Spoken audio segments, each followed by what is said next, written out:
ठीक है। अस्सलाम वालेकुम, गुड मॉर्निंग।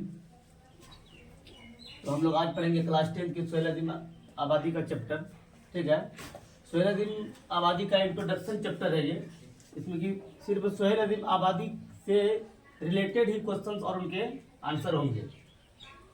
ठीक है, इसके पहले हम लोगों ने दरख्सा बुक से हमद चैप्टर पढ़ चुका है और उसका जो हमद है, हमद खुदाए अज़्ज़ल, ठीक, उनको भी हम लोग पढ़ चुके हैं।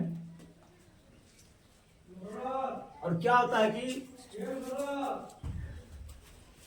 जो भी चैप्टर स्टार्ट होता है सभी का पहले राइटर का इंट्रोडक्शन हमको पढ़ लेना होता है। इसीलिए क्वेश्चन जो ऑब्जेक्टिव पर जो होता है, ज्यादातर क्वेश्चन राइटर से, मुसन्निफ से ही लिया जाता है और चैप्टर से लॉन्ग टाइप का क्वेश्चन ज्यादा आता है, बट ऑथर से, लेखक से, मुसन्निफ से, पोएट से, कवि से ऑब्जेक्टिव क्वेश्चन ज्यादा आता है। ठीक है, इनको पढ़ने के बाद अगर एक सवाल आ जाता है लॉन्ग टाइप में कि सोहेल आबादी के जिंदगी से आप क्या समझते हैं, या फिर सोहेल आबादी के जिंदगी से वाकिफियत का इजहार करें, ठीक, सोहेल आबादी के बारे में कलम बंद करें या सोहेल आबादी के बारे में 10 जुमले लिखे। ठीक है, तो ये सारे क्वेश्चन को आंसर के साथ साथ हम उनको 10 जुमलों में लिख सकते हैं। जैसे यहाँ पर लिखा हुआ सवाल है, सोहेल आबादी का असल नाम क्या था, तो सैयद मुजीबुर रहमान। ठीक है, अब वहाँ पर हम लिख सकते हैं कि सोहेल आबादी का असल नाम सैयद मुजीबुर रहमान था। यहाँ पर जो सवालिया है क्या है या फिर सवालिया निशान है, इसको हम लोग हटा देंगे, डायरेक्ट लिखेंगे सोहेल आबादी का असल नाम सैयद मुजीबुर रहमान था। ये लॉन्ग क्वेश्चन के लिए काम आएगा, या फिर 2 नंबर का जब क्वेश्चन आएगा तो उसके लिए वो काम आएगा। ठीक है, और ये क्वेश्चन जो है ये खास करके ऑब्जेक्टिव के लिए, ठीक है, बहुत ज्यादा इंपॉर्टेंट है। ठीक, ये 1 लाइनर हुआ। ऐसे तो एग्जाम में क्या कहता है कि 4 ऑप्शंस होते हैं, एमसीक्यूएस की तरह का होता है, और 4 में से किसी एक को टिक करना पड़ता है, गोले को रखना पड़ता है। ठीक है, तो मेरा देख के मैं स्टार्ट करता हूँ। क्वेश्चन नंबर 1 है, सोहेल आबादी का असल नाम क्या था? असल नाम क्या था? इसका राइट आंसर होगा सैयद मुजीबुर रहमान, सैयद मुजीबुर रहमान। ठीक है, और इसके पहले क्लास में हमने बताया था कि सभी शायर का, अफसानानिगार का, दास्तान गोई करने वाले का, या फिर नावल लिखने वाले का, ड्रामाटिस्ट का, यानी खास करके शायर और अफसानानिगार का सभी का तखल्लुस होता है और सभी का अदबी नाम होता है और सभी का कलमी नाम होता है। ठीक है, नाम बहुत तरह का होता है, असल नाम होता है, कलमी नाम होता है, अदबी नाम होता है, फिर तखल्लुसी नाम भी होता है। ठीक है, और तुम लोग को हम बताए थे तखल्लुस के बारे में कि सभी का जो तखल्लुस होता है और तखल्लुस पहचानने का क्या तरीका है। अगर किसी को पता नहीं है कि फला राइटर का तखल्लुस क्या होगा, तो हम उसको कैसे पहचानेंगे कि यही तखल्लुस है। ठीक है, वो भी हम तुम लोग को अभी बताएंगे। क्वेश्चन नंबर 2 है कि सोहेल अपनी इब्तदाई जिंदगी में क्या करते थे, यानी शुरू में पढ़ने लिखने के बाद या फिर पढ़ाई भी जारी था, ठीक है, और वो क्या करते थे। ठीक है, तो इसका जवाब है कि वो शायरी करते थे। क्या करते थे? वो शायरी करते थे। क्वेश्चन नंबर 3 है, सोहेल आबादी का तखल्लुस क्या था? यही सवाल को बताना है कि तखल्लुस को हम कैसे पहचानेंगे। ठीक है, ऐसे तो इसका आंसर है कि सोहेल आबादी का तखल्लुस क्या था? सोहेल था, लेकिन तखल्लुस की पहचान कैसे करेंगे हम? ठीक है, मान लो यहाँ पे क्वेश्चन लिखा रहेगा कि सोहेल आबादी की तखल्लुस क्या है, और आंसर में होगा सोहेल भी लिखा रहेगा, गालिब भी लिखा रहेगा, और फिर सोहेल आबादी का अजीम भी लिखा रहेगा, आबादी भी लिखा रहेगा। ठीक है, या तो फिर क्या कहता है, मुजीबुर रहमान भी लिखा रहेगा। अब नाम सोहेल आबादी का ही नाम सैयद मुजीबुर रहमान है। ठीक है, अब सोहेल आबादी का तखल्लुस क्या है, उसमें क्या रहेगा? सोहेल भी रहेगा, अजीम आबादी भी रहेगा, मुजीबुर रहमान भी रहेगा, है ना।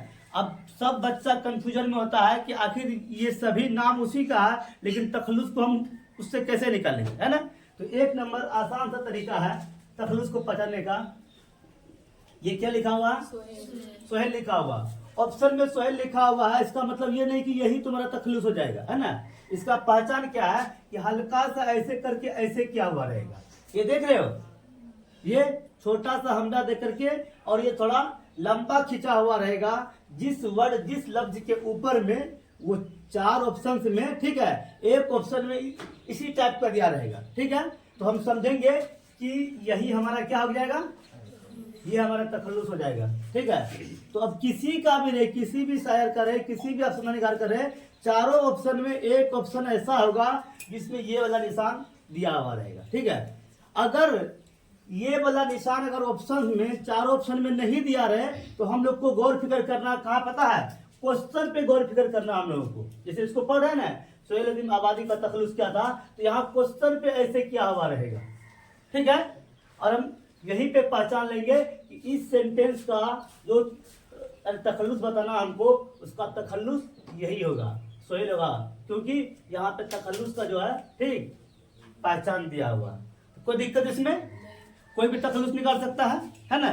पढ़ने से ज्यादा समझना जरूरी होता है। बहुत सवाल ऐसा है कि तुम कभी नहीं पढ़े हो, तुमको याद नहीं है, लेकिन अगर तुमको तरीका उसका पता है आंसर तक पहुंचने का, तो तुम आराम से आंसर तक पहुंच सकते हो, ठीक है। वो भी तुम लोग को बताएंगे बाद वाले क्लास में हम, ठीक। उसको बताया एलिमिनेशन मेथड कहा जाता है, उसको एलिमिनेशन मेथड।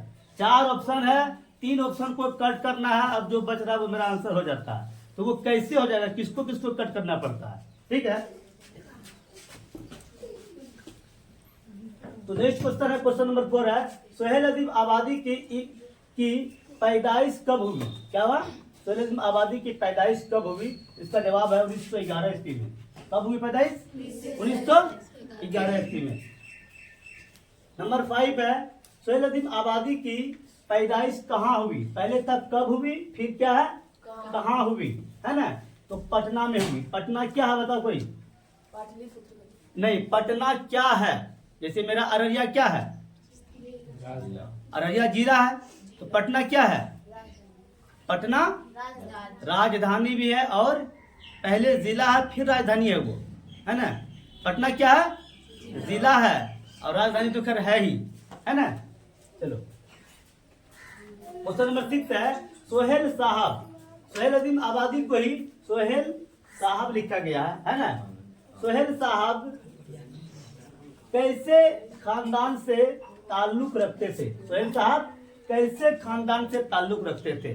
इसका जवाब है जमींदार खानदान से। क्या है, जमींदार खानदान से। समझ रहे हो, जमींदार खानदान मतलब क्या हुआ, जिसके पास ज्यादा जमीन, उनके बाप दादाओं के पास, ठीक है, जमीन जायदाद ज्यादा था, ठीक है, शुरू से ही जमींदार थे वो। नेक्स्ट क्वेश्चन है, सोहेल की उम्र क्या थी। सोहेल अजीम आबादी की या फिर सोहेल साहब की उम्र क्या थी जब उनके वालिदा का इंतकाल हो गया था। जब उनके अम्मी का इंतकाल हो गया था तो सोहेल साहब की उम्र क्या थी। क्या जवाब होगा, 1 साल। 1 साल की उम्र में सोहेल साहब की अम्मी का इंतकाल हो गया था, ठीक। क्वेश्चन नंबर 8 है, सोहेल साहब की परवरिश कहाँ हुई थी। सोहेल साहब की परवरिश कहाँ हुई थी। जब उनके माँ का इंतकाल हो गया, ठीक है, और वो 1 साल का ही बच्चा था, तो आखिर तो उनको माँ की जरूरत पड़ेगी, है ना। तो इनकी फिर परवरिश कहाँ हुई थी, तो देखो इसका जवाब क्या है, नानिहाल में। नानिहाल मतलब क्या होता है, ससुराल। नानिहाल मतलब होता है नानी का घर, है ना, नाना का घर, नानी का घर। चलो नेक्स्ट क्वेश्चन है, क्वेश्चन नंबर 9 है, सोहेल साहब की तालीम व तरबियत किसके सरपरस्ती में हुई। जब सोहेल साहब जब पढ़ रहे थे, जब तालीम हासिल कर रहे थे, ठीक है, उनका गार्जियन कौन था, ठीक है। सबका गार्जियन होता है ना। मान लो इसके अम्मी का इंतकाल हो गया, बाप के बारे में तो खैर जिक्र नहीं है कि बाप उनके थे, हयात से थे कि नहीं थे, या फिर पहले ही इंतकाल हो गया था, लेकिन ये क्लियर है कि नानिहाल में उनकी परवरिश हुई थी, और किनके जेरे साया, ठीक है, किनके सरपरस्ती में तालीम हुई थी और तरबियत भी उनको मिली थी। इसका जवाब क्या होगा, एक मौलिम के सरपरस्ती में, है ना। मौलिम मतलब क्या होता है, उस्ताद, है ना। मौलिम मतलब उस्ताद, शिक्षक, टीचर, ठीक। क्वेश्चन नंबर 10 है, सोहेल साहब का आबाई वतन कहाँ था। सोहेल साहब का आबाई वतन कहाँ था, ठीक है। तो सोहेल साहब का आबाई वतन मतलब अब्बा का वतन है ना, या फिर उनके दादा का वतन, या फिर उनका अपना वतन, ठीक है, वो कहाँ था? इसका आंसर होगा शाहपुर भदोल। ठीक है, क्या होगा? शाहपुर भदोल, जो कि वो भी पटना में ही था। शाहपुर भदोल कहाँ था? पटना। वो भी पटना में ही था। ठीक है, अब हम लोग पढ़ेंगे क्वेश्चन नंबर 11। क्वेश्चन नंबर 11, ठीक है, क्वेश्चन नंबर 11 है कि सोहेल साहब कौन सी मुलाजमत इख्तियार किए? सोहेल साहब कौन सी मुलाजमत इख्तियार किए? इसका आंसर होगा ऑल इंडिया रेडियो की मुलाजमत। क्या है? ऑल इंडिया रेडियो की मुलाजमत इख्तियार किए सोहेल साहब। मुलाजमत मतलब क्या होता है? मुलाजमत मीन्स नौकरी, है ना, उनको जो नौकरी हुई ऑल इंडिया रेडियो में हुई। क्वेश्चन नंबर 12 है, सोहेल साहब कहाँ कहाँ के इल्मी मराकज़ में क़याम पज़ीर रहे? यानी कहाँ कहाँ, ठीक है, तालीम व तदरीस का काम वो किए, कहाँ कहाँ वो पढ़ाए, कौन कौन से संस्थान में, कौन कौन सी जगह में, ठीक है, उन्होंने तालीम दिया बच्चों को। ठीक है, आंसर उसका मुजफ्फरपुर में, कलकत्ता में और हैदराबाद में। ठीक है, ये 3 जगह, ठीक है, वो तालीम व तरबियत दिए, यानी कि तालीम दिए बच्चों को, पढ़ाए 3 जगह, मुजफ्फरपुर, कलकत्ता और हैदराबाद में। क्वेश्चन नंबर 13 है कि सोहेल अजीम आबादी जिंदगी भर किस काम में मसरूफ रहे? ठीक है, मुलाजमत भी करते रहे, ठीक है, और अपने लिखने का काम, अफसाना लिखने का काम भी जारी रखा। ठीक है, नौकरी करते हुए, मुलाजमत करते हुए फिर वो क्या हुआ? और कोई दूसरे काम में मसरूफ रहे, मीन्स बिजी रहे। वो काम कौन सा था? तो उर्दू की तरवीज व अशाअत के लिए, ठीक है, उर्दू की तरक्की के लिए, है ना, उर्दू को आगे बढ़ाने के लिए। फिर वो जो कुछ लिखे उनको फिर अशाअत करने के लिए, छापने के लिए, है ना। चलो, ये हो चुका है। क्वेश्चन नंबर 15 है, सोहेल साहब के बेशतर अफसाने किसके खिलाफ हुआ करते थे? ठीक है, अफसाना जब वो लिखते थे तो उनके अफसाने किसके खिलाफ हुआ करते थे, यानी किनके बारे में खास करके हुआ करता था और उनकी बुराई वो करते थे। ठीक है, सबका कुछ न कुछ खास मौजू होता है, खास मैदान होता है। तो वो जो जमींदार के खिलाफ, देखो अब सोहेल साहब जमींदार खानदान से ताल्लुक रखते थे, है ना, वो खुद एक जमींदार थे और अफसाने जो लिखे जमींदार के खिलाफ ही लिखे। ठीक है, और मजदूरों के हक के लिए लिखे। किसके हक के लिए?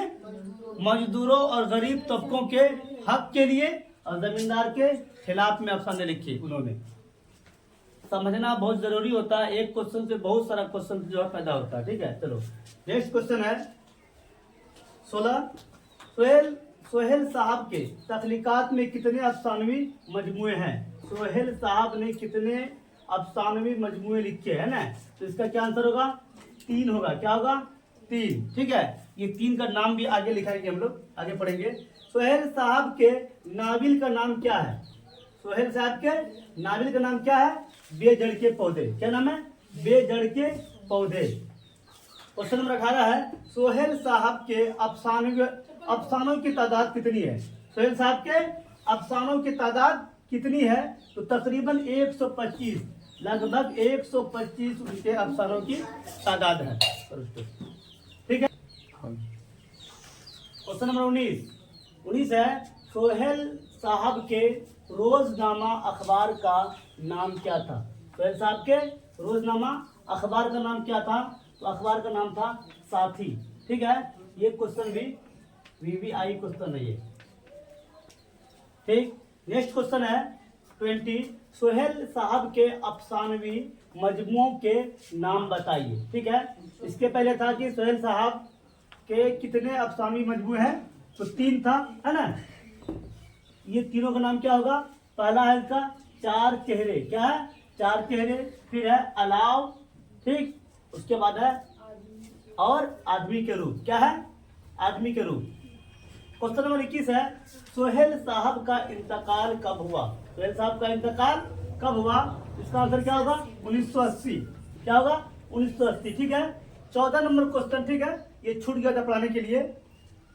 सोहेल साहब कितने वर्षों तक उर्दू की तरवीज व अशाअत का काम किया? कितने सालों तक, ठीक है, उर्दू की तरवीज और अशाअत का काम किया? इसका आंसर होगा 5 से 7 वर्षों तक। क्या है? 5 से 7 वर्षों तक।